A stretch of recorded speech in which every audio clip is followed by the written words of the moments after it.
மேல்மருவத்தூர் ஆதிபராசக்தி அம்மாவின் அற்புத அருள்வாக்கு சென்னையில் வசித்து வந்த ராமசாமி ஐயர்.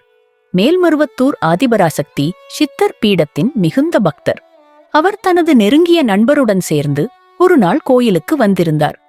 இருவரும் கோயிலின் நிர்வாக விஷயங்கள் பற்றி பேசுவதற்காக பங்காரு அடிகளார் அம்மா அருள் தரிசனத்திற்கு காத்திருந்தனர். அப்போது திடீரென அம்மா உரையாடலை நிறுத்தி ராமசாமி ஐயரை நோக்கி கண்கள் சிவக்க மென்மையான குரலில் கூறினார். ராமசாமி, உன் இரண்டாவது மருமகனுக்கு அமெரிக்காவில் உள்ள வீட்டை உடனே விற்றுவிட்டு வீட்டை மாற்றச் சொல். அங்கு பெரிய பூகம்பம் வரப்போகிறது. இது அம்மாவின் ஆணை. உடனே செய். ராமசாமி ஐயர் அதிர்ந்து போனார். அவரது இரண்டாவது மருமகன் குமார் கலிபோர்னியாவில் ஒரு அழகான வீட்டில் தன் மனைவி 2 குழந்தைகளுடன் சந்தோஷமாக வாழ்ந்து வந்தான். நல்ல வேலை, நல்ல சூழல், எதுவும் பிரச்சனை இல்லை. அம்மா, இது எப்படி சாத்தியம்?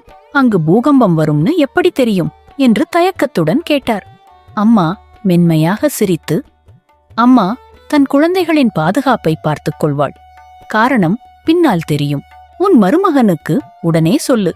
அம்மாவின் வார்த்தைக்கு மதிப்பு கொடு என்று கூறிவிட்டார். ராமசாமி ஐயர் உடனே தன் மருமகனுக்கு அமெரிக்காவுக்கு போன் செய்தார். குமாரா, அம்மாவின் அருள்வாக்கு. உடனே வீட்டை விற்று வேறு இடத்துக்கு மாறு. காரணம் இப்போது சொல்ல முடியாது. ஆனால் அம்மா சொன்னது அப்படியே நடக்கும் என்று மிகவும் வலியுறுத்தினார். குமார் முதலில் சிரித்தான்.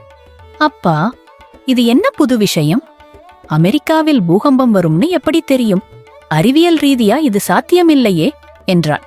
ஆனால் தந்தையின் குரலில் இருந்த தீவிரத்தையும் கண்ணீரையும் கண்டு அவன் மனைவியும் குழந்தைகளும் கொஞ்சம் பயந்தனர்.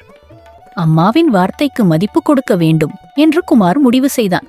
தயக்கத்துடனும் நம்பிக்கையுடனும் வீட்டை விற்கும் பணியைத் தொடங்கினான். சில மாதங்களில் வீட்டை விற்று அருகிலுள்ள மற்றொரு பாதுகாப்பான பகுதிக்கு குடும்பத்துடன் மாறினான். பின்னர் சில வாரங்களுக்குப் பிறகு அந்த பகுதியில் பெரிய பூகம்பம் ஏற்பட்டது. குமார் முன்பு வசித்த வீடு முற்றிலும் சேதமடைந்தது. பல வீடுகள் இடிந்து விழுந்தன. பலர் பாதிக்கப்பட்டனர். ஆனால் குமார் குடும்பம் முற்றிலும் பாதுகாப்பாக இருந்தது. அவன் அதிர்ச்சியடைந்து உடனே மேல்மருவத்தூருக்கு போன் செய்தான்.